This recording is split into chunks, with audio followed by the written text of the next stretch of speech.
So the first bill we're going to hear tonight is House Bill 5571 by our own Representative Batista. Would you like to introduce the bill? Absolutely. Thank you very much Thank for you. the opportunity. Madam Chairwoman, members of the committee, members of the public, and of the community. Bill number 5571 is a fairly simple bill. In fact, the entire bill is 2 pages. And the only language that we are addressing is found in one sentence. If you scroll down to page 1, well, scroll down on page 1, line 12, you'll see the sentence that is stricken. The court, quote, the court may order the defendant held without bail for a period not exceeding 10 days, excluding Saturdays, Sundays, and holidays. That is the one thing we're trying to change about this bill. This bill applies to people who are currently on probation in Rhode Island courts and who are accused or alleged of have violating their probation. You can be found innocent of a new crime and still be found to violate the terms of your probation. At some point, I don't know why, I don't know how, but that word may in that sentence, the court may order a defendant held without bail, somehow turn into a must.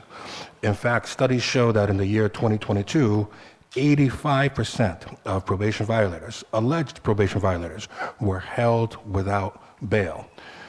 When people are held without bail, that means that there is no amount of money that can purchase their freedom while they fight the new case.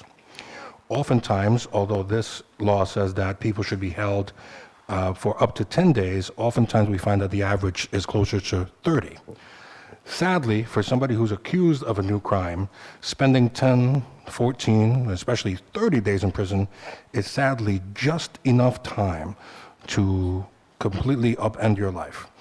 If you have housing, very likely to lose it. If you have a job, very likely to lose it. And for something that is so drastic, holding somebody without bail before they've been convicted of the new crime, it happens way too often in Rhode Island. What does this bill propose we do? The language, you'll see the next sentence that is in blue that we're proposing to replace the previous sentence. On this bill says the court, instead of holding the defendant without bail, the court shall release the defendant pending a probation violation hearing upon his or her own recognizance unless reasonable surety is required to ensure the defendant's appearance in court. That is the purpose of bail, ensuring that the defendant shows up to court. It is not supposed to be a punitive measure. It is not supposed to be a way that we label people. It is supposed to be simply a measure to make sure people show up to court. I will be transparent for the purposes of legal counsel and folks working on the actual legal text of this legislation. I'm proud to work on this with Senator Coleman and the Senate, and her bill differs slightly from mine, and I just want to be clear about it for the record. Instead of the sentence in my bill, the sentence in Senator Coleman's bill would say, shall set reasonable bail in accordance with the bail guidelines. And so in essence, we are advocating the same thing. The language is slightly different, but the importance here is giving people an opportunity to fight the charge from the street. Too many times, this rule, the interpretation of this rule, results in people pleading out to things that they did not do. I know that sounds like a foreign concept, but as somebody who was a public defender and represented over 2,000 people in a span of 365 days, I've stood next to dozens, maybe even hundreds of people who have admitted guilt to a crime they didn't commit because they knew that the price for fighting that charge was going to be even greater. That is not consistent with the values of the United States of America. It certainly is not consistent with the values of our state. Lastly, I want to share a few statistics that I've seen here and thank the community and so many people that I know are here to support this legislation. I'm not going to make this about me. There are many difficult days as a legislator, but I will tell you one of my favorite days, and not that I've been a legislator for a long time, but in the 3 years or so has been sitting there with members of the community around the table, mostly young black and brown men, many of whom know the law better than I do because sadly they've lived it. They didn't have the luxury to learn it at a university like I did, but they've lived it.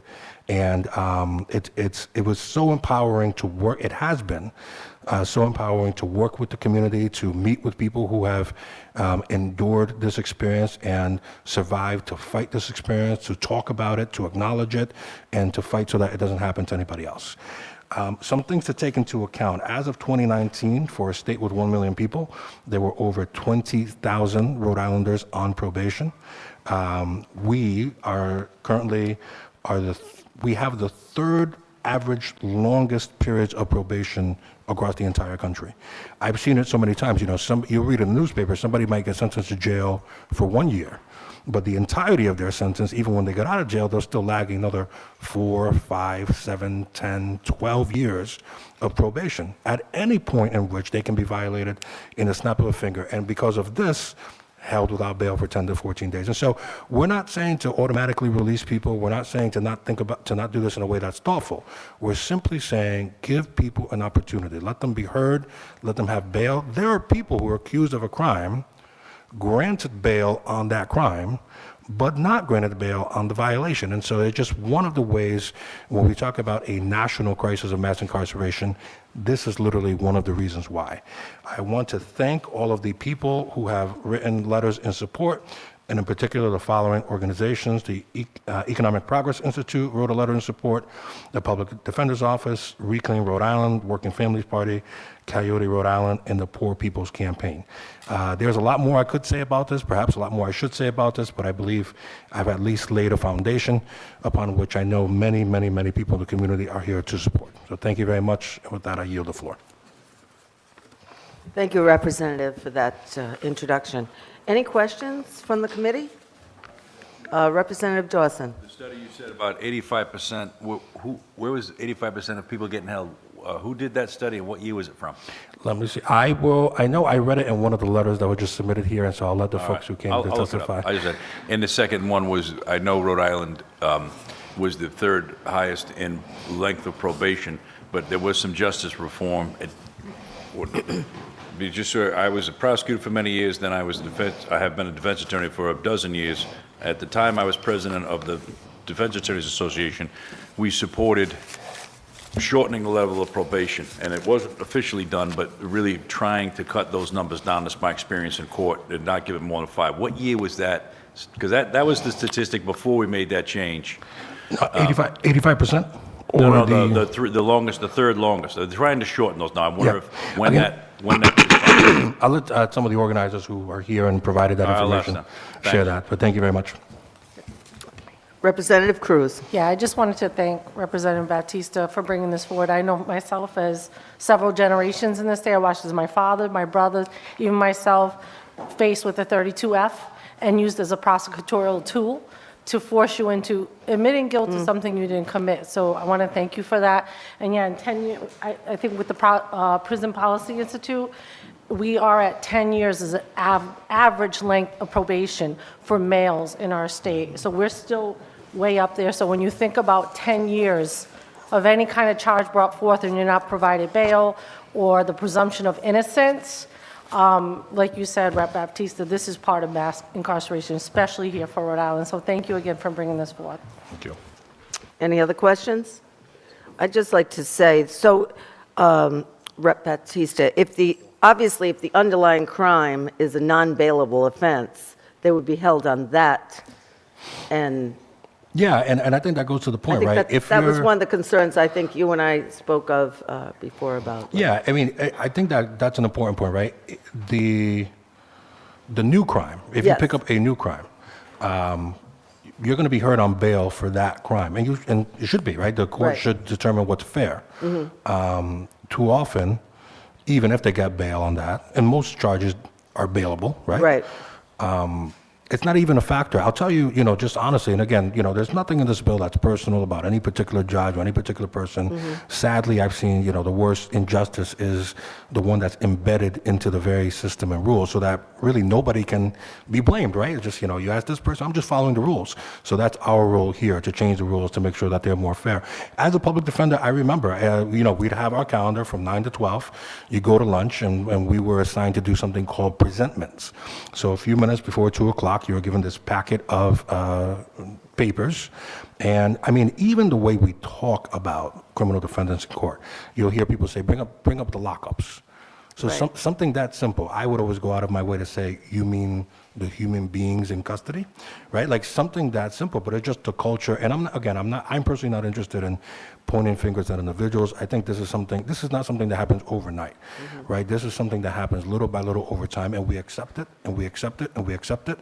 And this work is us saying that we're not going to accept it, right? There's a process to be had, there's an intelligent discussion to be had, there are perspectives to take into account, but it's something that we need to do now. Thank you. So what we're going to do is we're going to start calling off the list of witnesses, but I want to let everyone know there's a lot of people here tonight, so we're going to do 3 minutes. Hopefully you can get your story, each one of you can get your story out in 3 minutes. Is that okay? So who's going to keep the, okay, great. So the first person is Melanie Perez, and we'll take 3 at a time, Lucy Rios and Maggie Manson, Esquire. You can hear me? Okay. Yeah. Okay, so I'm part of DARE. I'm a staff organizer at DARE, the Behind the Walls Committee. We're a group of people impacted by the prison system who have been organizing resistance to mass incarcerations for over 2 decades. Our victories include housing, voting, and employment rights for people with records. So many of us are on probation, a reflection of the Rhode Island's larger population. Rhode Island has the 2nd highest rate of people on probation and the 3rd longest average probation sentences in the country. This disproportionately affects Black communities. 1 in 6 Black adult men are on probation compared to 1 in 20 in the general population.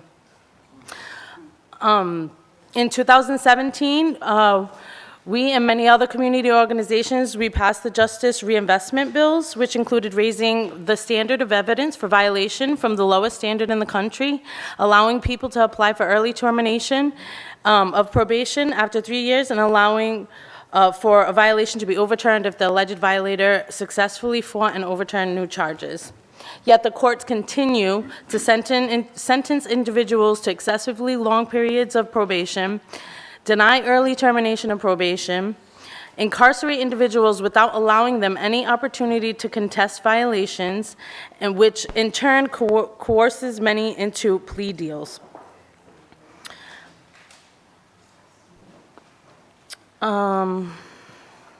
After months of research, in 2021, we wrote this Bail on 32 bill, which would mandate bail for individuals being accused of 32F probation violation pending a violation hearing, instead of automatic incarceration.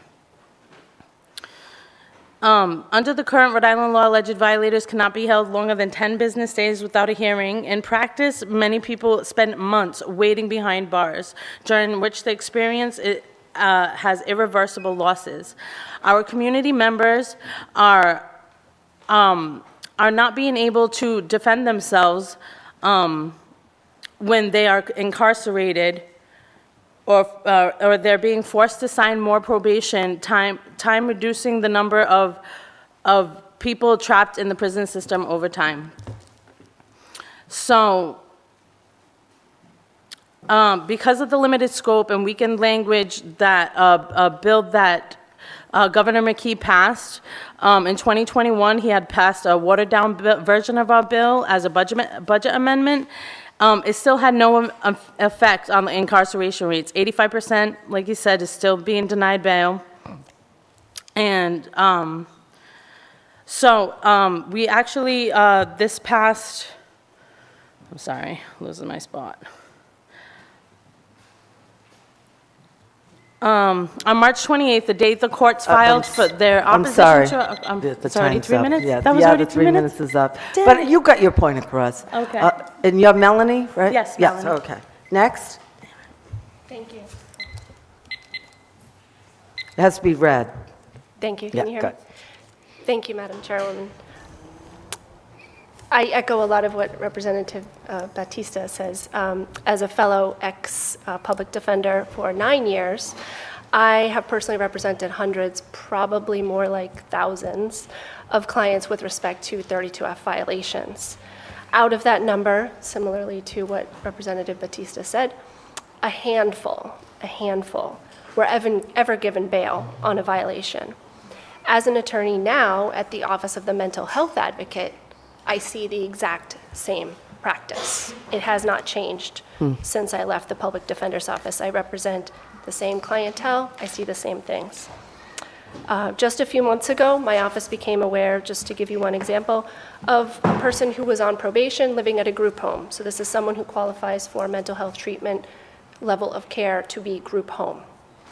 That person was living there, the group home wasn't able to meet their needs, the person ran away. Person didn't have any money, no food, was hungry, took some candy from a store. They were arrested, presented as a probation violator. They were held without bail. They were at the ACI for at least a month, between a month and 2. So this is just one example, and this was just 2 months ago. This bill would have reasonable bail set for folks, which can include reporting to probation more. It can include whatever the judge sees fit as reasonable to ensure that the person would be back in court, which, as Representative Batista said, is the goal for setting bail. Also, it often takes time. It takes a team of people, including an attorney, social workers sometimes, a clinician sometimes, and a whole team to put together facts and arguments in order to defend someone on a 32F violation. A lot of times at the public defender's office, it takes a social worker, the attorney, sometimes outside clinicians, family members. That can take weeks at least, sometimes months, oftentimes months. So to have someone sit at the ACI without bail during this time, while they're putting this package together to mitigate the damage that's already been done, only to have more damage being done to them while they're sitting at the ACI, is patently unfair. So essentially, any shred of stability that that person had in the community prior to being locked up is essentially gone at this point. The amount of damage done to people's lives while they're held pre-violation hearing is just unacceptable. The current practice is unfair and unjust, and so I would urge you to pass this bill as an appropriate response to the current practice. Thank you for your consideration. Thank you. Any questions of this witness? Next. I would just ask everyone to pull the mics a little closer or speak up. They're designed to catch your voice just in this range, and we want people in the TV land and in the rest of the room to be able to hear you. Okay, good evening, Madam Chair and members of the committee. My name is Lucy Rios. I'm with the Rhode Island Coalition Against Domestic Violence. Thank you for the opportunity to express our request for an amendment for this bill. But I want to be 100% clear in saying that we support the intent of this bill, and it will advance racial justice and racial equity in the state of Rhode Island. You already heard from the folks at the table, from the sponsor, and you're going to hear from many more people about the damage that the current system is placing, the devastating impact that that is placing specifically on and disproportionately for Black and Brown communities in our state. And so we support the intent of this bill. And the request for this amendment is only to ensure that we are also incorporating survivor safety while we are addressing the injustice that is occurring. And so holding both. And so I just want to start with that. The request for this amendment is for the reasons that you have in front of you. I won't read our statement, but I will be specific in naming why it's important to the coalition. You know, at the root of domestic violence, it's about power and control. And the need to end domestic violence, that power and control is rooted in oppression, systems of oppression like racism, homophobia, transphobia, to name some. Those systems of oppression create conditions such as poverty, the lack of education, the lack of economic opportunity, harmful gender norms, all factors that increase risks for domestic violence, which is why we believe that in order to end abuse, we have to end oppression in all its forms. So the request that we are making is for an exemption language for domestic violence offenses that will allow the court some discretion to provide for the safety of a domestic abuse survivor when a probation violation involves a domestic violence-related offense. Specifically, it's on page 1, line 17 of the bill, where we're requesting that the language, when the provisions of the Domestic Violence Prevention Act, Chapter 29 of Title 12, are applicable in the alleged probation violation, The court may order the defendant held without bail for a period of not exceeding 10 days, excluding Saturdays, Sundays, and holidays. Again, survivor safety is critical. We believe we can do both, take a step towards racial justice while upholding survivor safety. And with the inclusion of the specific language changes pertaining to domestic violence offense exemption, we would be able to fully support this bill. Thank you for your time and your consideration. Thank you. Any questions of this witness? Representative José Batista. Thank you. I want to say thank you for submitting this letter. I know you've been very thoughtful on this issue. The meeting that I talked about a few minutes ago, being at there and being so impressed with all the young people around the table, I know you were there, and we had a very thoughtful conversation then. I do have a couple of questions just for the sake of thinking out loud and thinking about how this would work.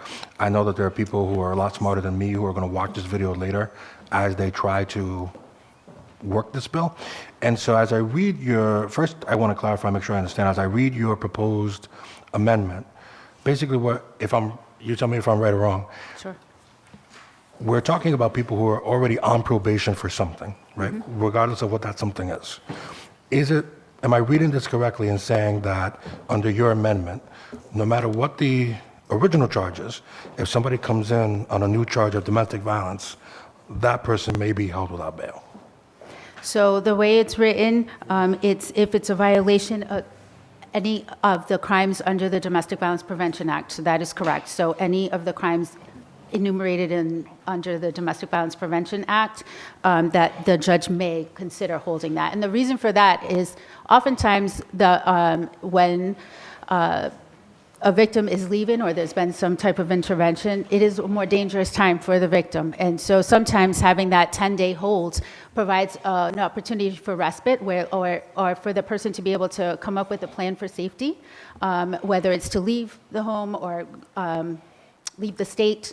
And so that holding period does provide that temporary time period for the victim to make a plan for safety. Yeah. So yes, but it would be to answer your question specifically, yes, it has to be a domestic violence. I appreciate that, and I just want to share some thoughts again for the sake of thinking out loud. Sure. Not that there's anybody right or wrong or anything like that. In fact, I know from personal experience that domestic violence is very real and very serious, and I appreciate your work towards reducing it. I worry though, let's say I get, I have no criminal record. Let's say I get accused of a domestic crime. The judge is going to decide whether or not I deserve bail based on that, right? In a normal circumstance. Under this, what we're saying is if Jose comes in on a domestic charge, he's going to be heard on bail. If Billy comes in accused of the same crime, but happens to be on probation of something, now that person may be held without bail, right? What they did may be the same, but the fact that one person's on probation and one person's not results in that different result. You know what I mean? I do understand what you're saying, and I don't have an answer for that scenario that you're posing. What I will say is the reason why we also support it is because we know that survivors also get arrested and are on probation. And Yeah. so we're trying to find a solution here that still again, addresses the injustice that is occurring by just being held through the violation, but also, again, acknowledges that the crimes of domestic violence are very different than other crimes. They're usually they're repeated. The victim is the target of multiple crimes. And again, they tend to escalate. And so as they escalate, the more that victim's life is in danger of something more tragic or serious harm coming to them. And that's why we're raising the concern. But I don't have an answer to your question. I'll be honest with you, I don't think I have an answer either, but I do appreciate this process. I appreciate how you are supporting this bill. In theory, that means a lot to me, just hearing that, despite the concerns, you understand and appreciate the goal of this bill. And sadly, you're right, when it comes to criminal justice system, at least in Rhode Island, and the way that I've seen it enforced, especially with people who are poor, especially with people who don't speak English.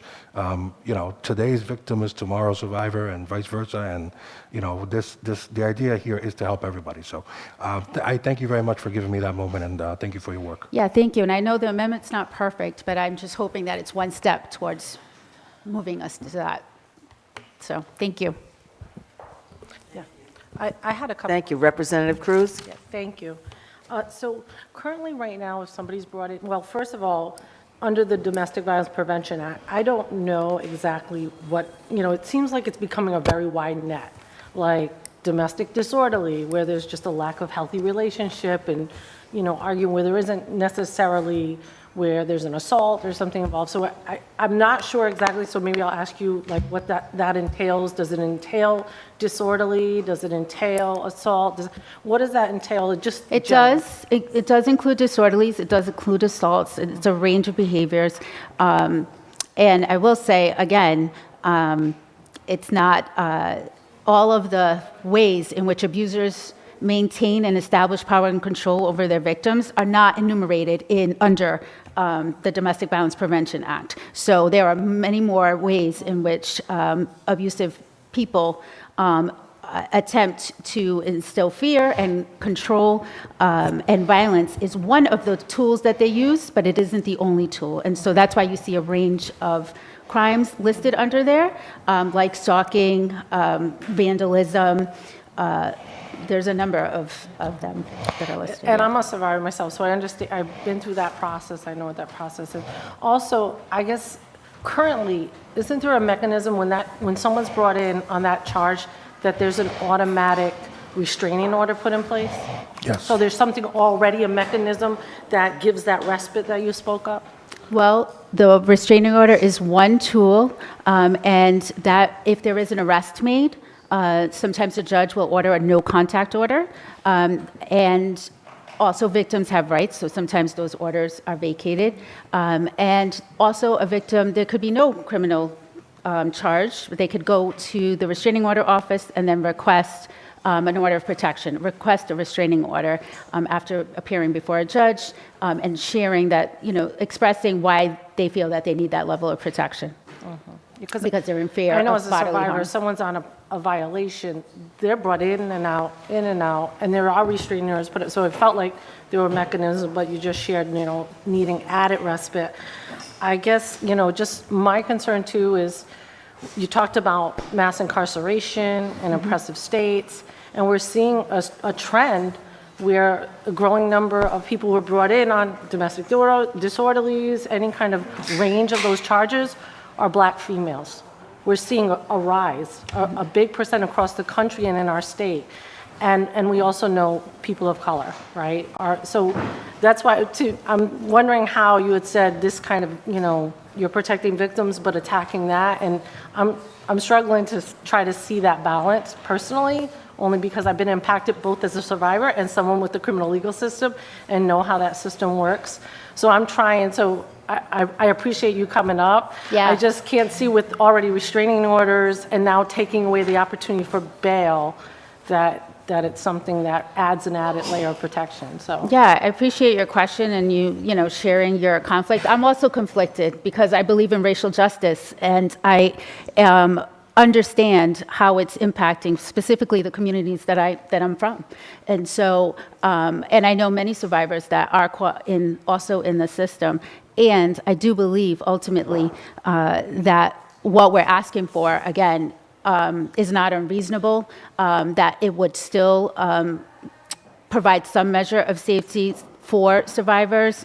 And I stand behind our statement. So I hope that answers your question. Yeah, no, thank you. But just know, I'm also conflicted. It's a difficult situation. It's going to take years to undo the systemic racism that has been created for generations. And so all we can do is try our best and believe that we're taking the steps to right the wrongs of the past. No, thank you. And like I said, I'm just following up with, just because I know there's mechanisms with, as Rep. Batista shared, regardless of what the initial charge is, this is what we're doing, versus maybe if it's a consecutive domestic or something like that, where I could understand that. It's just hard for me to kind of wrap my brain around adding this added layer on this issue. So thank you. I hear you, yeah. And if I could just add one last thing, I know I'm over 3 minutes. We got a lot of people here. I know, I'll be really fast. And they keep coming, so. I'm sorry. I will say that we did put out in November our domestic violence homicide report, where 26 Rhode Islanders over the last 5 years have lost their life, have their lives stolen as a result of domestic violence homicide. And in there, what we learned is that half of the people that committed these homicides had documented criminal history of domestic violence, had been involved, but the other half never did. And so this is why we're saying this, right? So you could go before on a violation for, I don't know what, a robbery. But if you are someone who's perpetrating abuse, there is a greater risk here when you are an offender of domestic violence, and that's part of what we're holding. So I would appreciate any data you just shared around the other half and what those charges were, the existing domestic, were they assault, were they, so I would appreciate, since you brought that up, if you could share that with us. Certainly, I could certainly share you a copy of the report. Okay. Thank you very much. Yeah. And the next three are Ramar Logan, David Chavez, and Will Ellis. You want to start, Ramar? Yeah, Ramal Logan. How you Welcome. doing? Sorry, just came in from work, but basically I just want to say that all of us as human beings, citizens, we all just deserve a second chance. Me, myself, I was on probation for a while. I actually had 7 years probation, 7 years suspended. So that means any little thing I did, regardless it was I missed my phone call from my probation officer, to if I had disorderly conduct, I can get anywhere from a day to 7 years, in prison for no reason. Another thing, if you do get locked up, is you miss out on a lot in life. You can miss out on your job, which I'm happy I have one now. Your housing, your kids can get taken from you because you're not there or provide for them. Also, when you are in jail, it's not like your family knows right away, especially if they wasn't there or seen what happened. So you'll be in the ACI, as we call it, right, corrections place, literally there with no phone for a whole week, and that's because you need a PIN, or you didn't have money on your card to actually make call home and let your family know what's going on. And that's before the court. So now you finally go to court, you don't really have a lawyer, you have a public defender. Your public defender, you literally just met him 2 minutes ago, like, how you doing? Hey, how you doing? He takes your case, looks at it, he doesn't even really go through, he scans through it, and he's throwing the offer for you for the judge. At the same time, the judge really don't want to hear what anybody has to say, because guess what? You violated. You violate just by coming in contact with the police, so you're automatically going to be held. It's just what it is. I know that the law states it's for 10 days, 14 days with included weekends, but a lot of times we're here for 30 days up to 3 months at a time before we can actually even get to move on with our original charge, because it's still worried about the violation. So we just want to be able to have a chance to have bail on it. Once we ever have bail, we can have our job, we can have our housing, we can have an opportunity to get money for a real lawyer to represent us. A lot of times, people that are being held, like I said, for misdemeanor charges, they often get thrown out. You know what I mean? So now, even though the charge got thrown out, you're still doing violation time, which is totally unfair. But that's pretty much the experience I done been through. I'm glad I'm just getting out of it, try not to go back to it. And I just hope that everybody deserves at least one chance, you know what I mean? If they mess up, hey, we already knew, look, we changed the law for them, right? So we're just trying to give everybody an equal balance, equal fight at this issue at hand. Thank you. Thank you very much. Yeah. And good luck. Thank you. Quickly. Yes, go ahead. Brother man, I appreciate you very much. I agree with everything you said. Minus one thing. I just got to pick on you for that. You said it a couple times. We can't get a real lawyer. We got to get a public defender. Well, not like that. On behalf of all the public defenders in America. Yeah. But in all seriousness, there is something very serious in what you're saying and all of what you said. And even us public defenders who are real lawyers, a lot of times because of the system and how many cases, you're right? We only get 2 minutes, 3 minutes. Yeah. We're not able to do as much as we would like to do. And so I know you know that. I know everybody knows that. I just have to pick on that one little thing. Yeah. No, I definitely appreciate that. And I'm just going to add to that my son is a public defender in Providence. Yeah, so man. Be careful what you say about the public defender. Well, Mickey McAtee, he's a good one. Yeah, nothing personal. Just that, there's times, even getting a visit at the ACI by a lawyer so that where you can go over your case, be prepared for your case. they don't have time. Yeah, they don't- They they don't have have an time. overload They're of over overloaded. 300 cases. Absolutely. And there's one guy, you know, that's really not a big fish to them, you know. I mean, don't say me wrong. Like I said, they do look over the paperwork, but they don't have time. Right. The judge is trying to get But them they in are and out good the courtroom. lawyers. I Yes, mean, sir. most of them are Yes, very ma'am. good, actually. They get great training over there. Yes, ma'am. Thank you very much. Thank you. And next, David? Yes. Is a red light. All right, okay. There you go. Yeah, David Chavez. Space people Mayor spoke about, but it's like, we get more of that. Like, we get discriminated a lot, right? Like, right now I got 11 years over my head. I had 15. I've been out 4 years. Part of what I do, I'm a mentor, I'm a caretaker. You know, I take my mom to the hospital, take her to her doctor's appointments. Most of the time, cops they'll run my place, see my name. They pull me over, ask me weird questions, where you going, blah, blah, blah. And I'm with my mom. If they, like, just by them coming at me like this, they see me. Sometimes, like, I'm just coming from where I had to turn my shirt inside out because it's dirty. You know, so it's, my boss let me come here for this. And what happens is sometimes they'll see me, like, if she's in an appointment, I got to stand outside because of the COVID restrictions. I'm standing outside. What are you doing out here? Why are you standing in this area? They'll look at me. They're like, oh, are you asking me for a change? No, I just came from work. I had to take my mom to a hospital. They're like, what's your problem? So my problem is I'm standing here doing this and that. They can arrest me, take me, lock me up, as he said. I could sit there for like 30 days. Who's going to take care of her? Who's gonna help pay the bills? Who's going to, you know what I mean, talk to my mentee? How's it look like for me if I'm arrested for this? Based upon how I'm looking, what I'm doing. You know, it's not fair. Like you said, there is a system that you go through all of this. I go through that. I went through that. I did 20 years. You know, I did all of that. I came home, college, working, like I said, mentor, doing everything I got to do. But by them seeing me in what they consider a wrong area, they stop me. They ask me, what am I doing? I do carpentry. I build people's porches. I renovate homes. I do that part-time. I'm in certain areas. My boss doesn't let me even go to certain areas on my own because he says, I know they're going to stop you. They're going to ask you what you're doing here, even though I'm walking in and out the front door, walking around. Because that happens. They're like, oh, well, we haven't seen you here before. Okay. You said that like 20 minutes ago. Like, why is your partner coming to ask me the question now?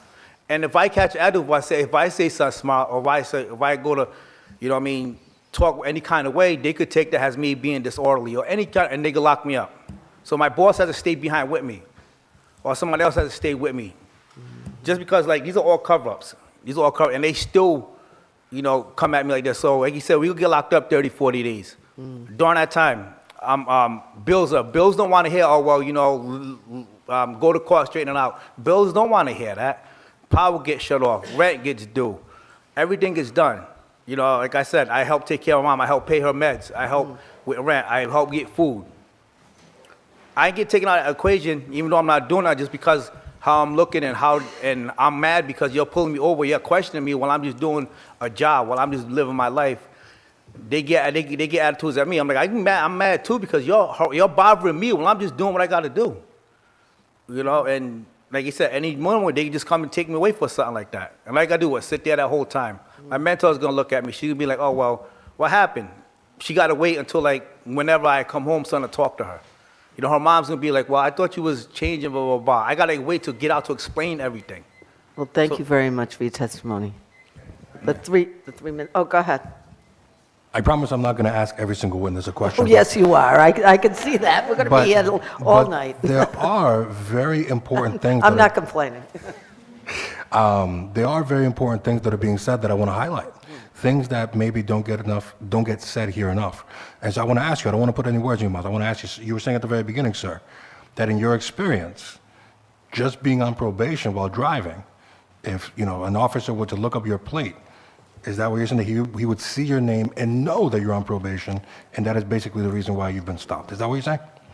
I honestly do that because I don't get tickets. They just pull me over, like, where are you going? I'm like, was I speeding? Did I pass the red light? They're like, no, I just want to see what you're doing. You got any weapons in your car?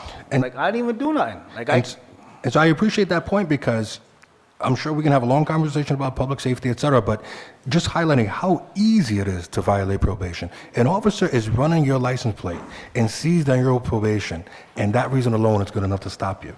Now, God forbid you're having a bad day, as we do as human beings, and you maybe say something smart to the officer. Maybe you don't respond the way you should.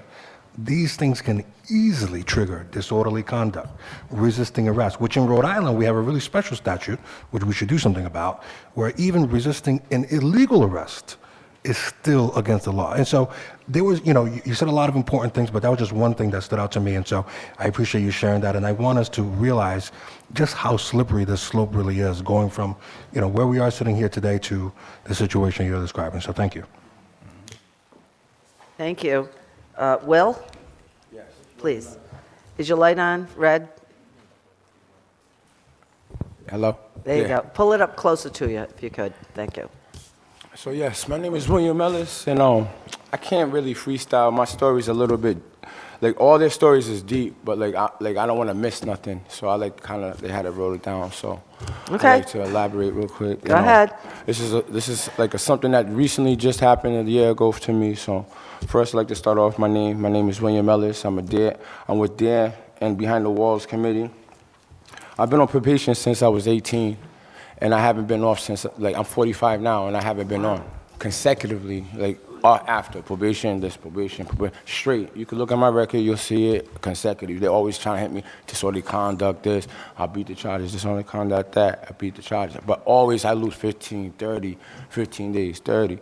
So I'm 45 now, so I've been on it since I was 18. I kept getting violated because I have a substance abuse sometimes, drinking and arguing with friends, or just regularly, confrontations or just disagreements sometimes. And it just falsely accused accusations of either way. There was no opportunity to defend myself. Every time I got accused of a violation, I had to sign more probation because I couldn't afford to sit in jail.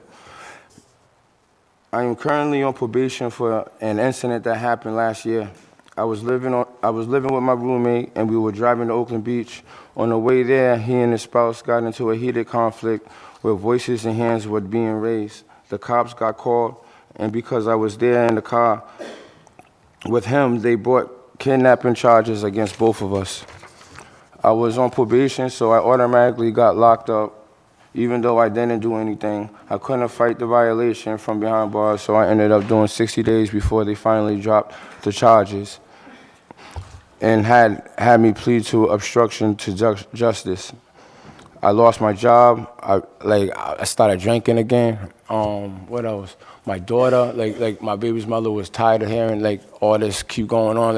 And then, like I said, I wasn't even but I could understand where my baby mother was coming from. She doesn't want to hear all that, and it's just an inconvenience that I was in again, where I'm always find myself into these situations. But I'm like I said, if you look at my record, it's a not guilty. It's just I have a look. I don't know, they feel threatened or something. I don't know. I really don't want to make up something that I really don't know, but it always happens to me. So after all that, I'm just gonna wrap it up right now. But after all that, so I beat the charges, and then my baby's mother, she took my daughter with me for a year straight. I couldn't see my daughter. I lost my job. I lost a lot. I ended up not going back to the house just because she was there. And I was homeless for a while, so then I had to start rebuilding everything else up just because. And then on top of it, I wasn't guilty, so what happened to the 30 days I did and everything I lost? So who makes that up for? Where's that go? It's just wash, just a wash? That's it. Well, thank you. Thank you for your testimony. Any questions? I got to check with the boss over here. I'm kidding you. Okay, so the next three are Tiqua Pona and Cheryl Robbins and John Kawashin. I hope I'm not killing anybody's name, but Cheryl, you want to start? Are you Cheryl? Oh, you're Tiqua. You want to start? Yes. Is your red light's on? Are the other two here before you start? Oh, okay. Can you hear me? Oh. Cheryl Robbins and John Kawashin? John had to go, but he just wanted to be ready. Oh, okay, so Cheryl's not here, okay. So the next two we're going to call is Katie West and Danny Rich, no, let's see, Katie West and Danny Ritchie are not testifying. Harrison Tuttle, is Harrison, I saw him come in. He's in the chamber. All right, Harrison Tuttle and Bishop Carolyn Brown. Harrison, come on up. And are you Carolyn Brown? No, I'm Daniela Pona. No, we're going right down how people signed up. So, if you don't mind, Bishop Carolyn, is it Brown or Braum? Oh, you're not testifying, okay. All right, thank you. And Juan Turbide? I'm here. Oh, there you are, okay. All right, go ahead. Hi, my name is Tikwa Pona. I'm Carol Tikwa. Pona's daughter.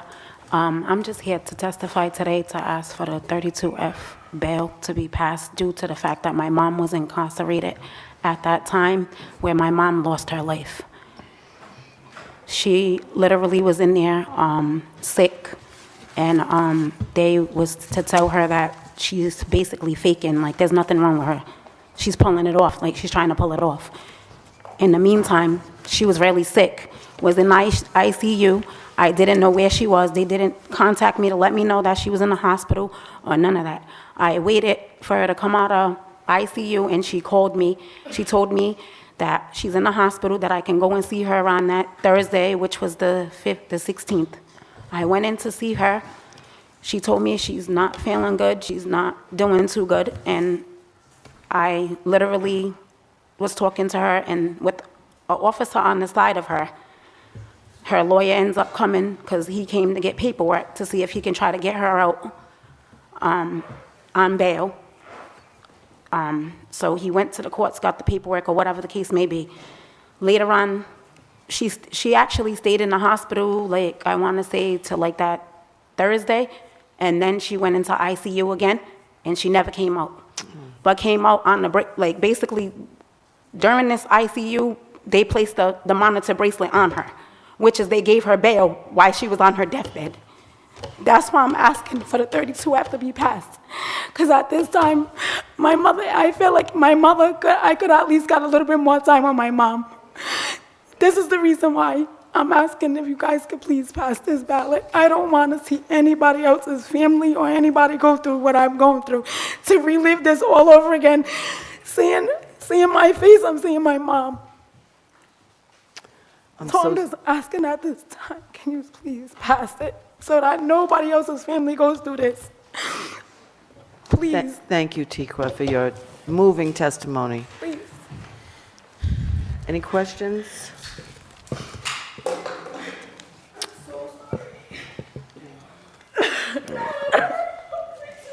All right, let's, it's okay. It's very emotional, and there's a lot of emotion that goes in. We hear a lot of emotion in this committee, but I'm very sorry for the loss of your mother, and I'm sure everyone here is.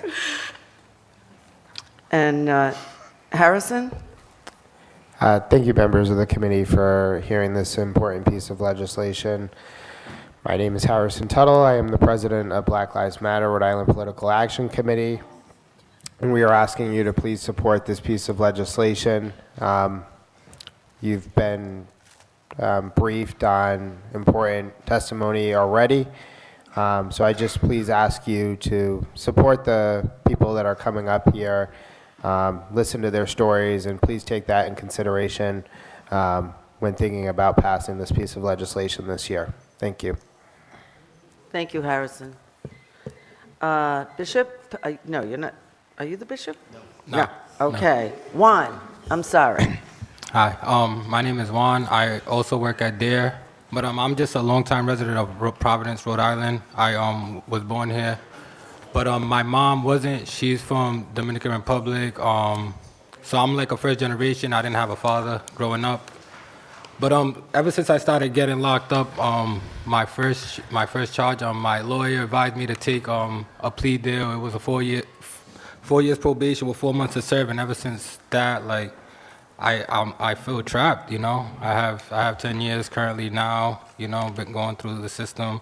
I'm 33, but I've been going through the system like my whole life, and you know, they didn't really tell me what I was signing up for. You know, they just was like, oh, take this. You know, and yeah, now I feel stuck. You know, I feel like all these stipulations you have to go through, all the Even seeing your PO, they don't even tell you. Like, I just found this out, but you have to pay $20 a month, just to see your PO. So all this stuff they don't tell you about, I think it's messed up. I really hope you guys pass this bill, because a lot of people are dealing with it. They don't really tell you what you're signing up for. You sign for probation, and you're stuck. You're just stuck. Every time you get arrested, you have to deal with a violation, even if you beat the charge. I know people that beat the charge and still had to do violation time, so it doesn't really make sense.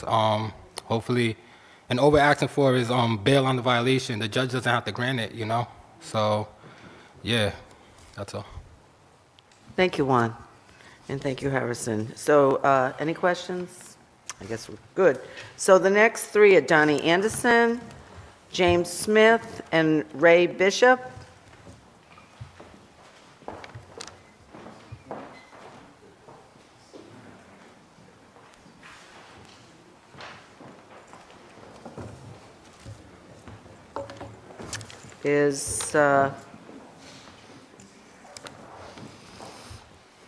Donnie, you want to start? Sure. Thank you, Madam Chair.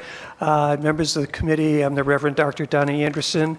I want to just look at this for a second through another lens. It's my privilege to serve as a commissioner on the State Commission on the celebration of the Martin Luther King holiday. Every year we gather at Ebenezer Baptist Church, and many of our political figures talk about Dr. King and the wonderful things that Dr. King did. One of the things Dr. King did was he talked about the beloved community, about moving us to a place where we really respect people and where everybody has a fair shot. And this is no magic bullet. I totally get that.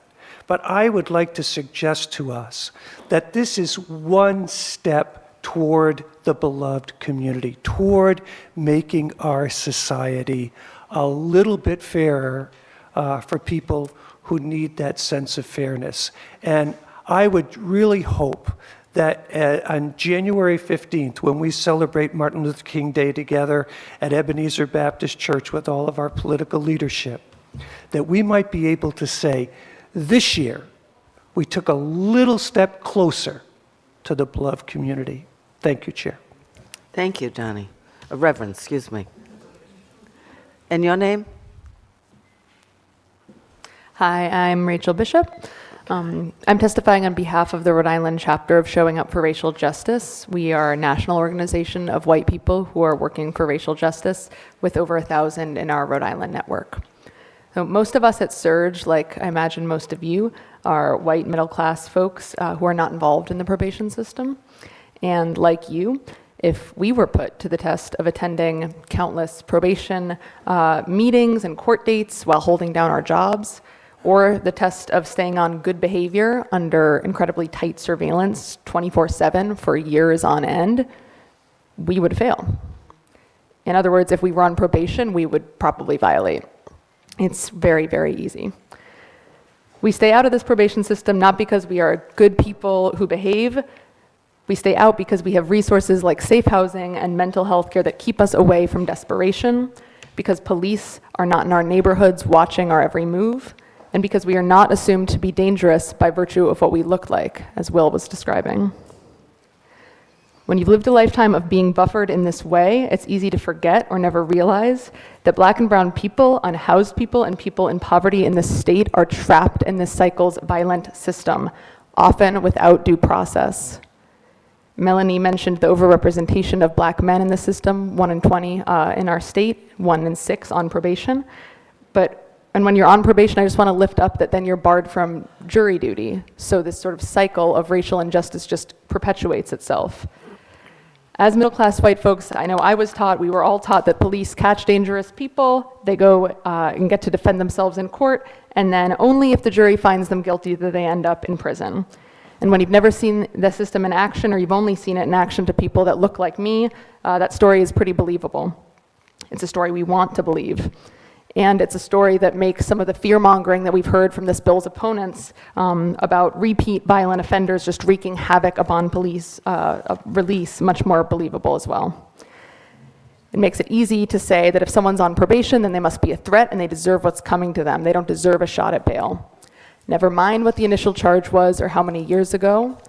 Never mind if they're the breadwinner for the household. Never mind if they have toddlers or grandparents at home. And never mind if the violation is for a false accusation or racial profiling or a charge of stealing $202 from the bank, as in the case of Carol Pona. We're not naive. We know that there are some who've caused tremendous harm and their violation results from them doing so again, and in that case, under this bill, they can be held on that new charge. What we would hope is that you turn away from the false story that many of us have learned and turn towards the truth of what so many of these loving and powerful and very hardworking folks in the room are saying and have been saying for years. This system is unfair, it destroys people's families, it takes people's lives, it is not right, and it does not make us safer. You have the power to change it, and we hope we'll pass the bill. Thank you very much for your testimony. Any questions? Okay, the next three are David Valise, Ben Cooley Hall, and Shanna Crandall. Anybody here? Oh, they're all here. Good. Who wants to start? Okay. Who's Shanna? Are you Shanna? Yes. Hi, my name is Shana Crandall, and I'm here representing Reclaim Rhode Island, a community organizing group focused on housing justice, and we're here to voice our strong support for H5571. Is your light on, Shana? Yes. Okay, pull it closer to your, Okay. You can pull it up. Yeah. There we go. Okay. So this bill would ensure that people on probation are not held in jail before they get a hearing and would help make our system more just. We were shocked to hear the news about Carol Pona, who died at the age of 64 after months of being held without bail after nearly 20 years of probation. Carol deserved the dignity to spend her final months with her loved ones, not locked up while awaiting trial for an alleged $200 robbery. These stories are far too common, and these tragedies can and should be avoided. Currently, 85% of people accused of violating probation are held without bail. Technically, as we've heard, they're only allowed to be held for 10 days, but we know the reality is they're often held much, much longer. As we've also heard, this is incredibly damaging to people's lives, and people have lost their housing, jobs, and children because they were held without bail over a probation violation. With Rhode Island having the third longest average probation sentence in the nation, we have so much work to do to end these cycles of incarceration. Bail on 32 is an important step in the right direction. Thank you. Thank you. David or Ben, who wants to go next? Sure, I'll go next. Thank you. Thank you, committee vice chairperson. My name is David Valise. I'm the director of the Rhode Island Interfaith Coalition to Reduce Poverty, a coalition of faith leaders fighting against poverty and for equality here in Rhode Island. We're here to support Bill 5571. We believe we have a moral obligation to create a more just criminal justice system, a criminal justice system that is not just helps to perpetuate other systems of oppression, such as poverty. We believe that this bill would help further equity in the state, as well as help people from being disproportionately, unfairly, and excessively punished for crimes that they have yet been convicted of.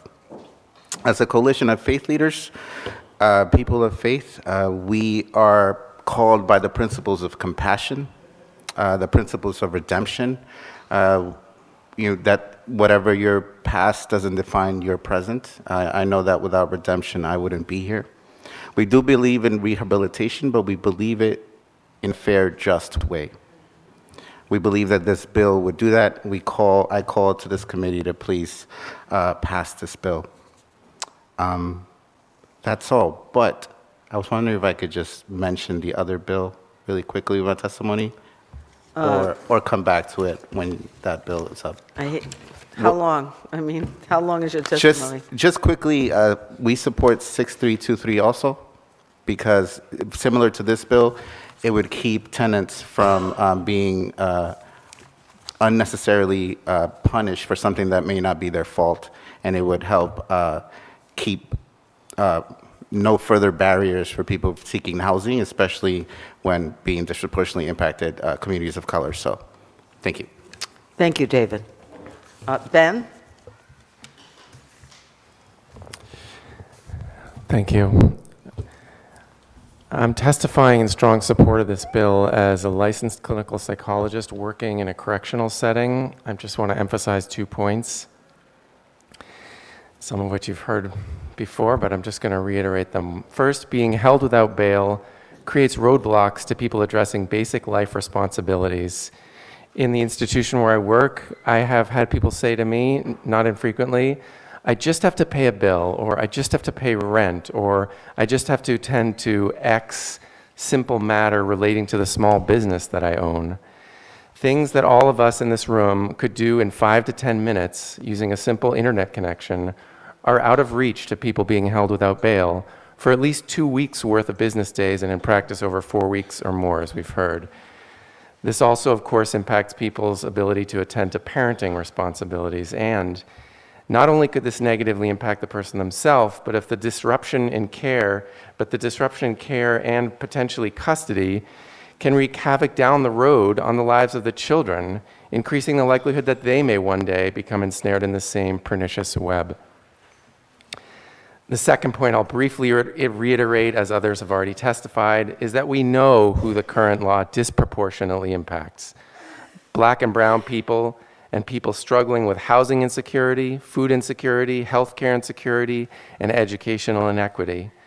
Current law is demonstrably discriminatory. Is this our intent? If not, we must fix this, and passing this bill would do that. Thank you very much. Thank you, Ben. The next witnesses are Chelsea Fernando from Working Families, Anusha Ali's, and let's see, Michael Tillinghast. Okay, who wants to start?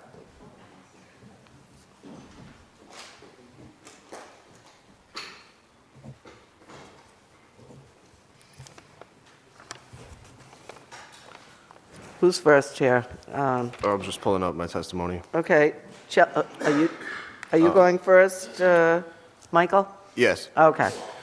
I got both bills. I was trying to testify on the other one. It's got to be short if you're going to do both.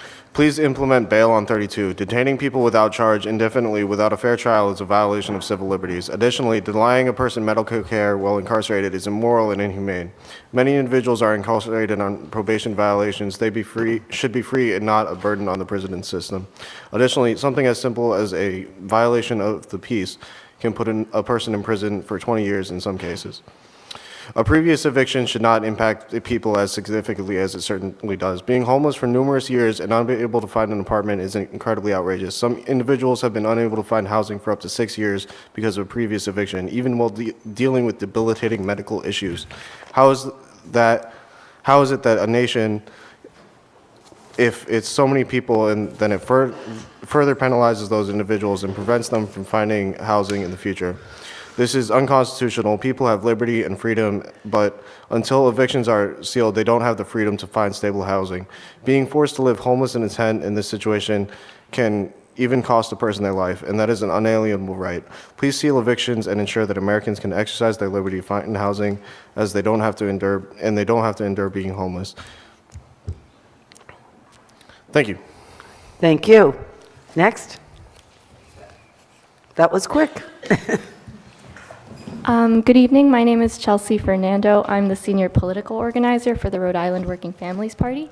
Thank you all for being here. I'd like to testify on both bills as well. It'll be quick. God. I just see it as like I've created a monster here. Everybody doing both bills. You won't regret it, I promise. Okay.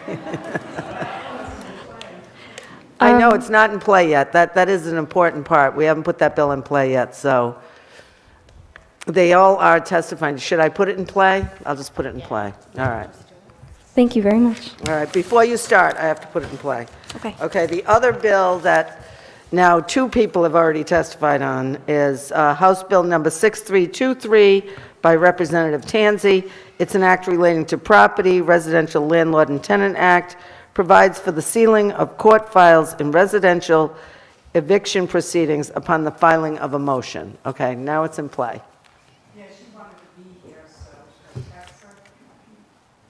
Well, should I not let them testify? I mean, it's one or the other, you know?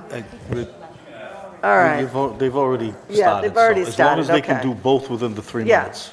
Okay? I'll keep it short, thank All you. right. For those who aren't familiar, the Working Families Party is a national organization that aims to leverage electoral power to address the political roots of inequity. We see the criminal legal system and the housing system as both sore spots for working families and for disenfranchised individuals. We are here in strong support of both Rep. Batista's and Rep. Tanzi's bill. H5571, as we've already learned, would allow Rhode Islanders charged with probation violations to be granted release on personal recognizance. This is crucial. Being able to contest the charges against them from their communities instead of behind bars is core to living dignified existences even under a surveillance state. Currently, 1 out of every 20 Rhode Islanders is on probation. This is the second highest rate in the country, and Rhode Island is third in the country when it comes to probation sentences. Individuals charged with probation violations can be held up for up to 2 weeks. In practice, this can sometimes be 4. In this span of time, they could lose their employment, housing, and even custody of their children. A person's entire life could unravel over the course of their custody for a charge which they have not even been proven guilty for. Rep. Batista's bill would give thousands of Rhode Islanders the chance to keep their lives and the lives of their families intact. Similarly, Rep. Tanzi's bill 6323 would allow courts to seal eviction records upon a motion by any of the parties involved at the end of the case. In making the decision on whether to seal the records, the court would consider factors including whether the case was dismissed, resolved by stipulation, or whether the rent claim was paid through a rental assistance program. 7 states already have eviction sealing laws, and similar legislation is being considered in Massachusetts and Connecticut. Having an eviction case record can make it extremely difficult to find housing. There are numerous economic and social reasons Rhode Islanders may have gone through.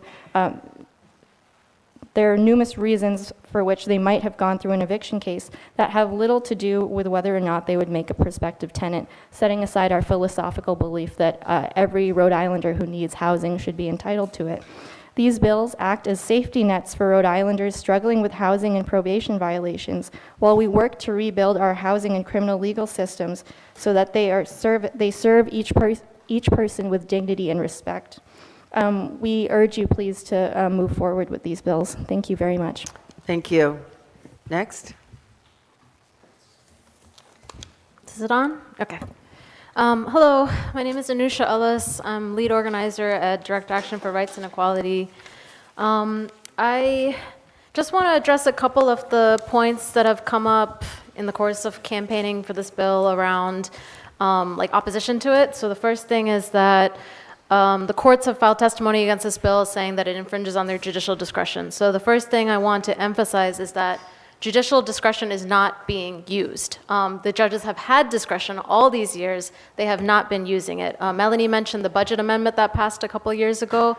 The budget amendment shifted the language to still give judges discretion and to say you should consider giving people bail. It has not happened. That 85% statistic that you were asking about, Rep. Dawson, that comes from data from last year. A master's in public health from Harvard who works with us analyzed that data. It was data from DOC. And that's where we got that number, 85%. We have also tried to request data from the courts. The courts have denied the APRA request. We've also tried to request transcripts from the courtroom to show y'all the way that judges are interacting with people. A few of y'all are familiar with 5G courtrooms, so you know how it goes down in there. But the judges are literally giving people a few seconds of consideration. The transcripts that we were trying to request was for somebody we were doing court support for. He went into the courtroom, the judge was denying person after person after person, like no consideration. The person comes up, the judge says, deny bail, they're gone. our person came up, we had actually managed to get a private lawyer to come and represent him for free. The guy was trying to speak for him. Actually, it's John Karwashian, who couldn't be here, but John Karwashian was trying to speak and defend this person, but he was not given a chance to speak. The judge literally said, "You do not have an opportunity to present evidence right now. This is not a trial." So the judge, who is supposedly the person who has all the discretion to consider whether or not this person really deserves to have their freedom taken away, is telling a lawyer, "You cannot talk about the facts of this case before I deny this person bail." Our person spoke up for himself. He managed to basically humanize the case, made the judge look him in the eye. He was able to get bail. He was the only person that day who got bail. So the 85% statistic, that's the data. It's also just from personal experience of being in that courtroom many times.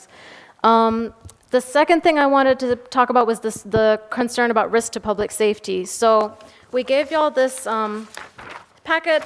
If you look at the second sheet, I just want to emphasize this because this point I think sometimes gets missed. If you are brought in on a new charge, it's a two-part process, right? So in the morning, you're going to get arraigned on a new charge. So for example, the instance that David was talking about, you have a run-in with a cop, they charge you with a disorderly conduct. In the morning, you're going to get arraigned on the disorderly conduct, and you're going to get bail on the disorderly conduct because it's a misdemeanor, it's not a major offense, right? In the afternoon, though, you see a different judge, different courtroom, different prosecutor, and they are going to deny you bail. No matter how petty the offense is, 85% of the time they're denying people bail. So what I want to emphasize is that if somebody is brought in on a serious charge, say that David was brought in on a murder, they're going to hold him in the morning. They're not going to release that person because they're brought in on a serious charge. So I think it's important to understand that it's a two-part process in that way. The other point that I would want to emphasize is there's been a misrepresentation of the bill by the courts that this bill is forcing judges to give everybody personal recognizance. That is incorrect. The bill is saying that they need to grant people bail. They can still set the bail prohibitively high. And as we know, people often cannot afford to pay bail. So if judges really want to hold somebody on a probation violation, they can set that bail very high, and that is another deterrent to the person being released. And they still have full discretion over bail. We're asking that they follow the court bail guidelines. The last thing I would say around this, the question of public safety, is that we have to consider the risk to the public in terms of wrongfully incarcerating people. Like, it is a risk to public safety when somebody is dying at the ACI because they have been wrongfully held. They were supposed to get out in 10 days for a petty, I think Carol was accused of stealing $200. So this person died in prison, had sat there for 3 months. That is a risk to public safety. And we have to consider the impact that it's having on our communities, on our families, on our people's generational ability to achieve any kind of financial stability, to have housing. I just hope that that is being weighed equally. Because I think the term public safety gets thrown around, and sometimes it's which public are we talking about? Because when we're talking about black and brown communities and low-income communities, I don't think their safety is always being considered. And then, yeah, the last thing I would say is that, this is an issue that many people have come together around because it is at the intersection of so many different things. So we have folks here from housing organizations. We have people who have been supporting this from the recovery community, people who work in mental health, people who are dealing with economic justice issues. Like, if you look at the last part of this packet, there is a list of all the folks who have signed on to this, all the different organizations. We had a mass action at the courthouse last week. Over 20 different organizations showed up and participated in this because it is so important to our communities and because it is impacting people on so many different levels. We call this campaign Bail on 32. A lot of people ask us, what is 32? If you're walking around the South Side, if you're walking around DARE's community, if you're walking around people who are just in the court system, everybody knows what 32 is, 32F. Everybody knows it because it is having such a huge impact on people's lives. So I think that is all. Oh, the last point I just wanted to emphasize too in terms of public safety is just that a massive issue with the current system is that people are forced to sign plea deals. So this is basically a way that the courts are keeping the wheel greased and making sure that things are moving quickly because people a lot of people can't afford to go up to see that, the judge on the violation hearing, and they know they're going to get held. They know that they're going to go to the ACI. They know they're going to lose their job, their housing. They know they're going to lose everything. So they just signed the first plea deal. A few of our members talked about that, and that's how people end up being in this trap for maybe like their entire lives. That's all I have to say. I'm happy to take any questions if there are any, and I thank you all for your time and consideration. Thank you. Representative Knight has a question. Thank you for your testimony. Where is Representative Knight? How do you Oh, feel? sorry. How do you feel about the suggested amendment from the Coalition Against Domestic Violence? Yeah, sorry, I was going to mention that. We met with the coalition. We were in conversation with them for weeks. They really made a case to us for why this needed to happen. We were initially unwilling to have any kind of carve out, but I think the case of domestic violence is different in that if somebody has actually committed harm, they're going to most likely return to the place and the person that they committed harm towards. And that is, for us, that's distinct from other forms of harm that people may be accused of having committed. So we came to an agreement around that. We are supportive of that amendment. We understand the need for that. If you're okay with that amendment, what would you suggest that the courts do with someone who has committed perhaps a felony assault and hurt someone really bad, but in a non-domestic context? I mean, again, I think the domestic context is significant, right? Because if somebody has committed an assault because they got into a road rage or because they, got into a fight at the bar or the club, like they're not necessarily going to go back to that exact same situation with the exact same person, which is different. That's something that's very different about domestic violence. That person. But what if somebody, I don't know, stabs somebody, puts them in the hospital? Again, I mean, it's less likely in a domestic violence situation that they're going to go back to the exact situation. But the main point that we would come back to, because of course in the first place we didn't even want to have an amendment because of what Senator Rep. Cruz was talking about, right? Like we know that people do sometimes get trapped in the system, people do get accused wrongfully, and I think that's why at the end of the day, that's as far as we're willing to go. It's a compromise for us. But we do know that people are getting accused wrongfully and they're not getting any opportunity to present the evidence. And I think Will is a good example of that when he spoke about losing everything on fault. It was a false accusation. He lost everything, his child, his job, his housing, his sobriety. He lost everything. He got cleared of the charges, but you can't ever get that back. So that's how I would respond to that. Maybe this person, maybe they did stab somebody, but maybe they didn't. I don't think it's right to assume that somebody is guilty and to take away somebody's freedom. Like people have due process rights and the courts are denying due process rights to people. Okay, thank you. Thank you very much, all three of you. Next is Haley McKee, Brandon Robinson, Adam Friedberg.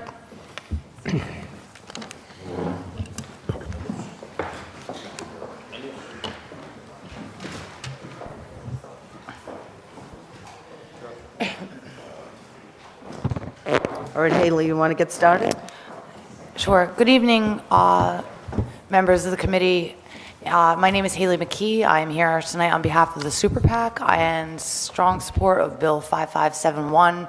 I just heard that question. I do think that if a person posed risk of harm to themselves or other people, that the standard practice is for the judiciary to hold them without bail, irregardless of what is being proposed tonight. So I would like to think that generally probation is not a factor. I think that for myself anyway, I'll speak for myself, that I'm speaking more as far as the community impact for more petty things about the automatic holds for people who may not pose a direct threat to themselves or other people in the community. That's just my perspective speaking for myself.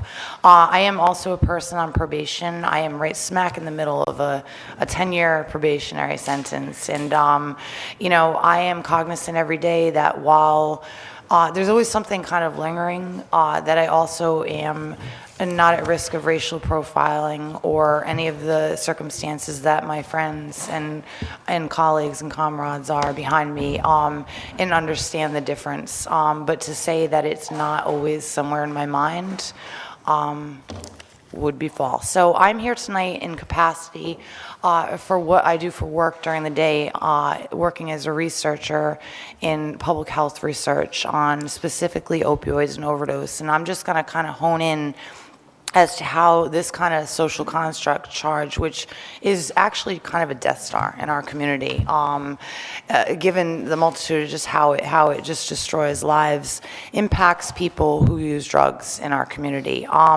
So in my travels conducting public health research, about of the 448 people who we've studied, 30% or 136 people have been incarcerated for more than 48 hours in the last 12 months, 40% of whom, or 181 of the 448, are currently on probation or parole. And this kills people. This kind of law kills people in two different kinds of ways. One is the way that people would be unnecessarily held who otherwise wouldn't be had they not be on probation with this law in place, in a way that removes them from the community for just enough time, 10 days, 2 weeks, 3 weeks, a month, or maybe a little bit thereafter, and reduces their tolerances for opioids, and puts them at extreme risk for overdose. They become opioid naive when they re-enter the communities. It disrupts their continuity of care. People who are adhering to their current treatment programs are removed from them in any progress that they might be making when they deal with this kind of issue. The second way that this kind of law kills people who are using drugs is how people react in overdose scenarios. So of that same population of 40% of people who we engage with who are on probation or parole, they're all too well aware of the fact that our Good Samaritan protections that are on the books don't hold up in all of these cases, and that's been demonstrated. So people who use drugs, the drug using culture is oftentimes aware of the fact that when they call for help for someone who's experiencing a medical emergency, that the person who makes the phone call to help save a life, their rights are violated if they have an active warrant. And what happens as a result of the fact that Good Samaritan protections are not always honored, or there are holes in our current protections, is that only 40% of people are calling for others in overdose scenarios. And I think that those numbers, there's got to be a correlation there. It's not by happenstance that those two numbers match, with the 40% on some sort of form of community corrections and only 40% of people are calling. And we know that that leads to lives lost. And I know my friends are going to cover the biggies and, all of the macro data, but like what that looks like as a person who's worked with people with drugs, either in a clinical capacity or in research for the past few years. And it's like putting a blindfold on people, spinning them around in a circle, and then just putting in already vulnerable people who are dealing with things and or essentially in survival mode oftentimes, putting them at risk of passing away. Because it is that disruptive as far as losing whatever progress or traction they've had, given the fact that a chunk of our population is living paycheck to paycheck, just all of the things. So again, I thank you for your time. I'm happy to answer any questions. Thank you. Brandon? How you doing, committee members? As you know, my name is Brandon Robinson. I'm kind of like in the middle of, kind of the situation. I'm someone that's on probation for 22 years, right? I work very hard. I wear so many hats. If I name them all, it'd probably take up to 3 minutes. But I work that hard because I'm on probation, because I'm vulnerable to falling into the traps of the probation system. And this law, the 32F, is an example of institutional racism and classism. As you see, most individuals that fall into this situation are minorities or they're lower income individuals that can't afford the bill. Growing up as a black man in America, I didn't believe in the American dream as much, right? But now, as a grown man, I'm able to experience the American dream. I'm an entrepreneur. I'm an executive director of a nonprofit that helps at-risk youth avoid the judicial system. I'm also a grad student at Roger Williams University, and I will be getting my master's degree next summer. These are all possible because I'm living the American, I'm in America living the American dream. But what I see here with this law is that people are constantly denied a common American right, which is innocent to proven guilty. Now, as somebody who has accomplished as much as I have accomplished, I could be out with my friends, say these 3 individuals here, and say myself being on probation, we go to the bar and we're watching that Lakers and Nuggets game that happened the other night. And as we know, the Lakers lost. And let's say we're Nuggets fans and some Lakers fans are upset and we get into a little pushing and shoving match. And we get locked up for not keeping the peace. Now, we're all gonna get bail on the charge, which is not keeping the peace, but I'm gonna get held as a probation violator for anywhere from 10 to 90 days. Now, as someone who's an entrepreneur, who kids look up to, who people look up to in the community, who someone's working towards their master's degree, all of that stuff I could lose. Now, empathizing with experiences in my life where I wasn't as fortunate and I wasn't at the level that I'm at now, where I was living check to check, where I was behind on my rent. For me to get locked up for 30 days, I would lose my apartment. And I had lost my apartment. I would lose my job. I would lose my car. I would lose my relationships. Having custody of kids, I would lose custody of those kids. This is what this is what that law does. And this is part of that institutional racism and that classism, because it doesn't happen to upper class people. It doesn't happen to the average people that are doing well in life. So what this bill would do, this bill would stop that from happening. It would give bail on people who have not been found guilty of the law and give them an opportunity to have justice in court. Thank you for your testimony. We certainly appreciate it. Does anyone have any questions for Brandon? Seeing none, thank you. Adam? 3 minutes, please. Hi, thank you. My name is Adam Friedberg. I'm here in support of the bill. Is your microphone on? Oh, sorry. Yeah. And if it isn't, just pull it closer. My bad. So I'm here in support of the bill. So I'm training to be a physician in the state of Rhode Island at the moment, and in trying to provide coordinated care, which is the best standard of care that at least in the state we know in this day and age, the 32F basically makes that impossible. And given the statistics we provided about how many people are experiencing probation in the state, I guess it's no wonder that even in just being a student, I see regularly families that have been impacted by people on probation, as well as individuals who have returned to the community, are on probation, and who essentially cannot receive the medical care that they need even out in the community because of the potential risks that being on probation pose. And so I wanted to keep things short and just describe that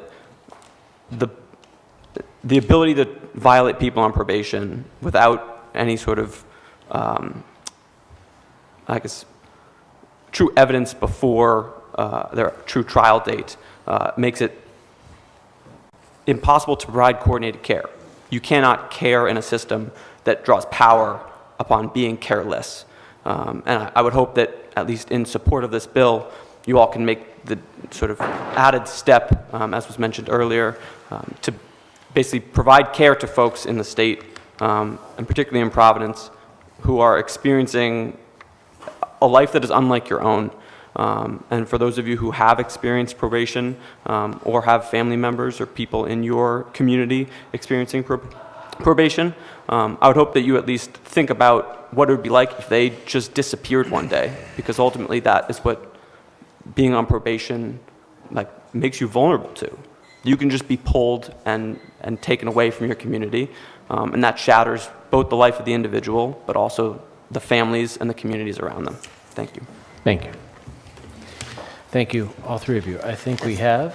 We have two more, Lucy Reese and Pat Ford.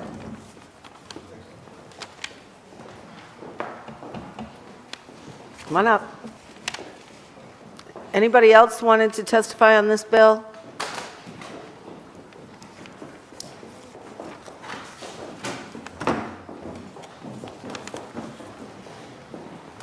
All right. Lucy? Is the light red? My name is Trent Manning. I was going to be an add-on. Oh, okay, sorry. But Lucy's not here, I guess, right? Isn't she from the domestic violence? Yeah. Okay. All right, go ahead. What's your name again, sir?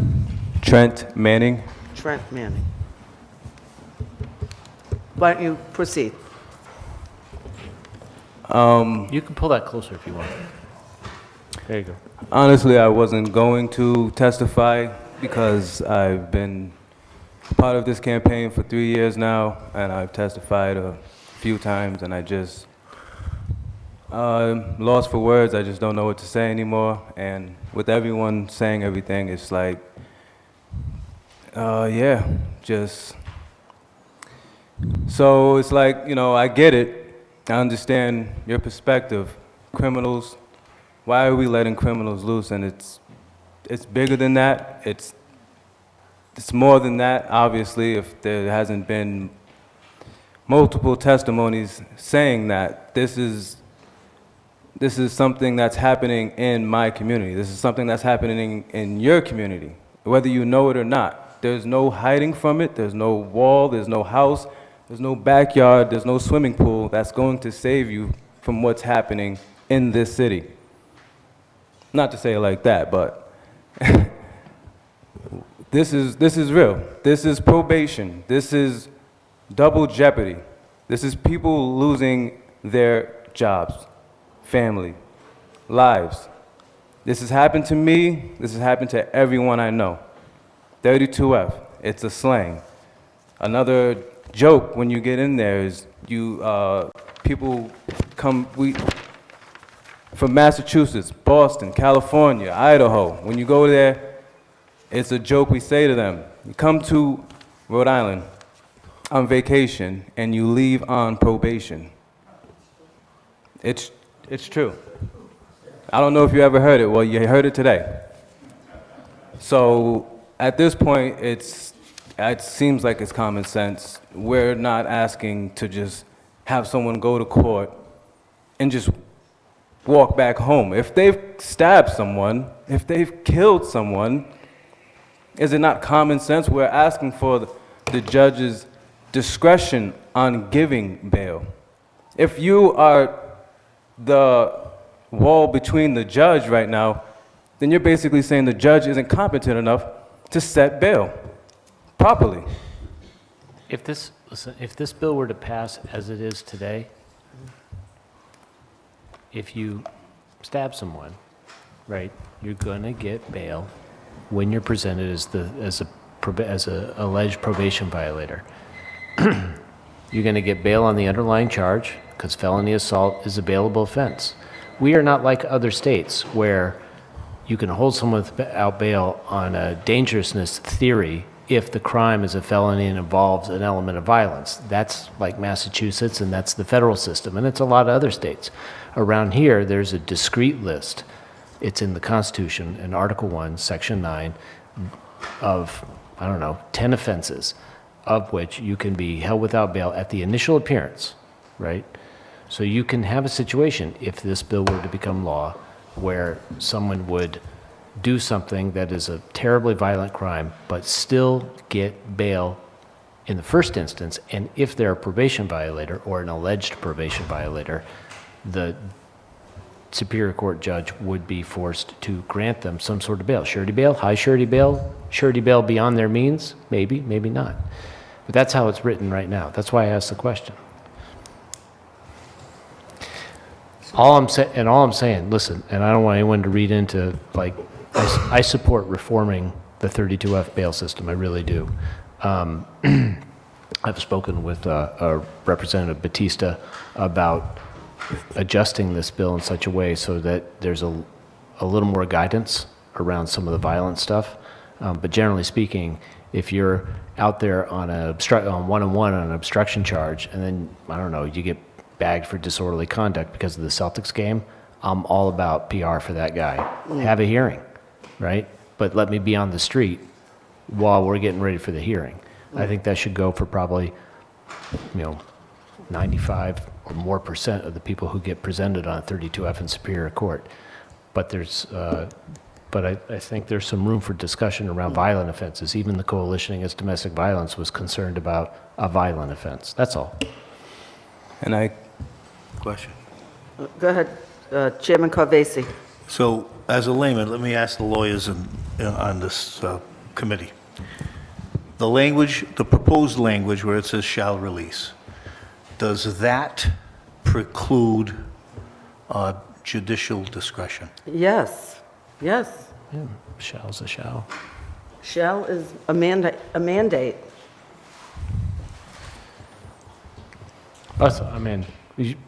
I wasn't going to bring it up, but since we were talking about it. And I understand that. But it's, once again, it's this level of fear that you're emanating. It's this level of fear that I'm picking up behind high surety bail. If this man is unable to pay this high surety bail, you mentioned Massachusetts, they don't have surety bail. They have cash bail. They have It's cash worse. bail. It's worse. That's They what I mean. regularly hand out $5,000 and $10,000. Is that what you're suggesting? No, that's not what I'm suggesting. One thing, one harsh thing for another harsh? Let's not muddy the waters. You mentioned Massachusetts, so I will tell you, they don't have surety bail. They have cash bail. And when they say cash bail, $10,000, they mean it. $10,000. Exactly. We don't do it that way, and I'm not suggesting we do it that way.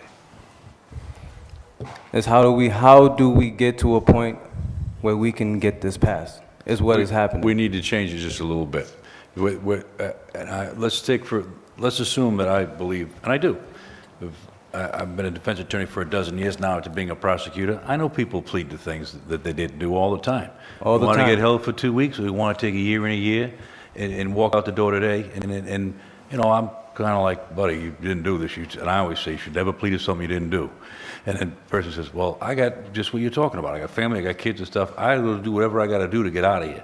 And he does. Now he's on a year and a year. And I think a lot of the statistics I was questioning was because most of the time you come back, in Superior Court, you got a chance with a new misdemeanor. The District Court, they're going to hold you. If you're on a year and a year, that becomes sometimes worse. But the point we're making is, given what you're saying, I follow what you're saying, and particularly the great example Brandon gave, that if somebody get in a scuffle, a little shove, and you're on, you know, I don't think all the statistics are there, but I once saw a case where a guy was on 72 years probation, and it was a deal that was cut on a serious case, and it was a joke, and it was ridiculous. So anytime he came in, he was going to get held on something stupid. And silly stuff the guy would come in for. I would see him all the time, and there's nothing you could do because he was on a long period of probation. We won't have that anymore. I don't think a lot of these statistics are before that 2021 change in some measure of judicial reform. What I can see in this case is these cases where you're charged with a misdemeanor, you ought to be able to get bail.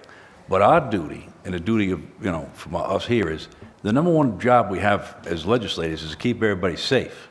If the bill is written now, even if somebody murders somebody, and it's on videotape, we all saw him do it and he went and confessed, he'd be entitled to bail right now under the statute. So all Representative Knight is saying is that we got to make a little tweak to this, because sometimes, and it's of all the cases we've heard today, I believe every one of them, and I believe everything that happens, but sometimes bad things happen. Sometimes people get murdered, sometimes people get shot, sometimes people get stabbed, and we have to let the court have the ability to hold some of those people. That's all we're saying. So somewhere in the middle, well, not even the middle, somewhere, this needs a little tweak. It certainly needs to get bail, disorderly conduct, silly stuff like that. There's no question. I recognize what you're saying is true. I recognize people get held. I recognize they get held sometimes for a long time on silly stuff. And there are cases where folks get numbers of years on disorderly conduct, and it's most likely inappropriate. I don't know, you know, every case is different. So I just wanted to answer that question for you. You can. And I appreciate that. I appreciate that. Mr. Dawson? Yeah. Yes, I appreciate that. I think we have one more. I think José Batista wants to speak on this as well, the sponsor. So I just want to. Oh, you want to go first, or? No, I wanted to ask if you all can please go back to what you were just saying a moment ago. If I believe, you know, I want to make sure I understand. Representative Corvese was asking whether this bill would take away discretion from a judge. And I believe, Chairwoman, you said yes. Well, I believe, it says they shall release. Now, obviously, they can still set bail, but they shall release, which is a mandate. They must release. So I'll say two things to that. One, this was the version, I believe this was the version I introduced last year. There is a version that we introduced this year, Senator Coleman's bill. This language is slightly different. I would argue the effect is the same. But her bill doesn't say shall release. Her bill says shall set reasonable bail, which I don't think is very different from what is saying here, especially because if you read the rest of the sentence, the court shall release the defendant pending a probation violation upon its own recognizance unless reasonable surety bail is required. And so I would draw back to respond to the point if I can. I would draw the attention to the original language that's stricken out with the red sentence. What we're proposing is not different from what this says originally. What we're saying is the judges and the courts are not doing what this language is. So we're not taking away discretion from them. We're just kind of politely, respectfully, logically reorienting the conversation so that they can do what they're supposed to do to begin with. You're taking away the discretion. Can I just say, the original one is may, so the judges overused the may and just Oh, no, made I it mean, mandatory. let's be honest. They've substituted the may for must. shall, right, for must. And now, let me just finish, please. And what we're now doing is telling them they can, for no reason, hold a probation violator without bail. They can't.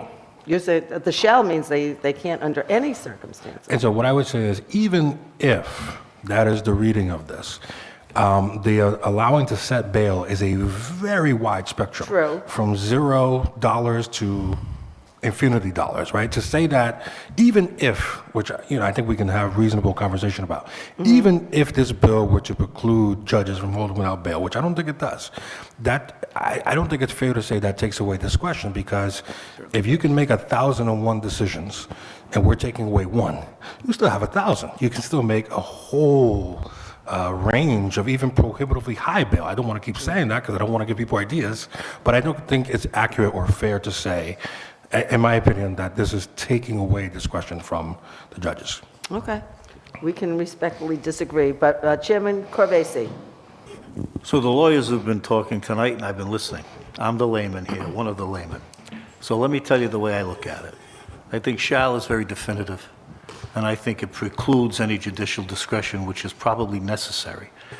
As far as Representative Batista's respectful opinion regarding reasonable surety and how that would be the safety valve, if you will, I don't think reasonable surety should be the safety valve. I think it should be the may or the shall, and I think that the may should be there, but I'm listening to Second Vice Chairman Knight and Representative Dawson. I still got to get your name correct. And I think that it should be a may, but perhaps with a tightening of the parameters of what happens with that parole violation, because I think shall. I agree with First Vice Chair McAtee. I think shall precludes any judicial discretion. So I think there actually may be a happy medium, but it doesn't reside in the word shall, but resides in the word may with some revision. If I can just read the sentence in Senator Coleman's bill, and I feel responsible. Ultimately, it's my fault that the legislation wasn't the right one, but Senator Coleman's bill, which is essentially what we're doing together, replaces this and says simply, the court, this is literally the sentence, the court shall set reasonable bail. I feel like what most of us are saying is in line with that. And so please don't let this mistake of not having the same bill distract us from what it is overall that we're trying to do, and what, frankly, I think we've heard a lot of good testimony for tonight. Representative Agello? Thank you.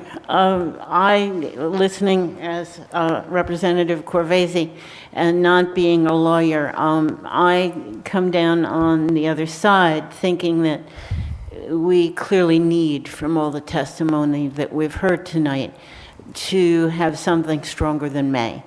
And that seems to me like shall, with the sort of limits that Senator Coleman's legislation has, or perhaps some limits that we create ourselves around the sorts of crimes for which bail shouldn't be granted. I tend to agree with you, Representative Agello, that if we, just like the carve-out for domestic violence, it sounded like a lot of people agreed on that, and there's probably other carve-outs that maybe we need to put in here, specifically at least the 10 capital crimes that are not bailable anyway, but they wouldn't be, they wouldn't get out on bail anyway. So, but I mean, I think there's something, maybe violent crimes, where someone gets hurt. And that get back, I mean, don't get disheartened. It gets that gets to the point of somebody who's charged with larceny of $200, you should be bailed. Should not, that woman should not have been locked up for that. That person should have been bailed, regardless of what the past history was. Or something silly like, I mean, not silly, but minor. Nobody got hurt. It wasn't violent. So is it? Oh yes, Trent Manning again. Now you got us all engaged. So is it safe to say that we're talking about shall and may, and is it safe to say that the judges have ran rampant with 32F, and this is where it needs to change? This is where it happens. This is the year it happens. If we want to do carve-outs in the future, that sounds like a blast. That's how this works, right? We have to start here. There's no other way to go but from here forward. And then we'll all agree, getting stabbed sucks. Getting shot sucks. But going to jail and dying over $200 also sucks. Exactly. Exactly. So you made your point on that. That's fair. There's a long walk between the two of those. Yeah. It's a very long walk, and in order to meet to the middle, one of us got to start walking, and when you have all the power. Can I just say one thing? Sure, please. I don't want to be a buzzkill here, but I realize that there's been a lot of discussion here. There will be continued discussion here, okay? We have a number of other issues that we're going to be discussing. I'm not speaking for anyone but myself right now, but knowing the process as well as I do I think and hope that perhaps something will come of this? Certainly. Like, we're not trying to pull the wool. But you cannot guarantee anything. Nothing in life is guaranteed. I'll just have a closing statement. Okay. This is Rhode Island. You are my neighbors. This is not Massachusetts. It's not California. This is the size of Austin, Texas. It took half an hour, 45 minutes, 50 minutes with traffic to get to the other side of this state. You are my neighbor. We need to come together. We need to come together on this. We need to lead forward on this. Well, thank you very much. Pat? Yeah, I've got a very brief statement. I wish you had followed me, because you were outstanding. You are outstanding. I've got a very, very brief statement, and then just a rhetorical question, a respectful rhetorical question for the body. My name is Pat Ford. I'm the general manager of the Coalition Radio Network, a Providence-based media company that reports on economics, politics, and criminal justice reform. While some question the notion of a member of the media testifying before a legislative body, I think of your hearings, legislative hearings, as a very real extension of our editorial pages. Rhode Island government prides itself, routinely congratulates itself on how very progressive it is and delights in its own imagined nobility. But this is a government, a ruling class that, number one, engages in torture through the excessive use of solitary confinement in violation of the standards promulgated by virtually every international human rights organization in existence, including the United Nations Mandela Rules. Number two, allows for existence of special legal privileges for the policing class in the form of LEOBOR, the Law Enforcement Bill of Rights. Finally, allows through 32F the effective denial of any form of due process, often forcing plea bargains that have lifelong implications. This body has the power to right every one of these wrongs by a simple gesture, a vote. History will judge you. My rhetorical question is this. I've spent most of my adult life in sales, and I can sit down and hammer out and negotiate just about anything in a room in about 45 minutes. I have spent the better part of the last 15 years testifying for this body over and over and over again, and usually right around the end of the testimony, someone very learned, someone very expert comes out and produces an objection. And then we'll see you next year. So my question is, it's very, very simple. Why not, after this meeting's done, let's pick out some place you all can go quietly, sit down and hammer this the hell out. Because it is obscene that after all these years, I'm still talking about Leobor. I'm still talking about just miles away, members of our community being tortured by putting into boxes for 23 hours a day. And it is incredibly obscene that something as simple as finding and carving out the language so that folks can have due process and have a timely hearing, something that's guaranteed under our Constitution, can actually happen here in Rhode Island. So I'm begging you, I'm pleading with you, take a few minutes next week, bang out the language, come back here, vote on it, get it done, pull the tooth. Thank you. Thank you, Pat.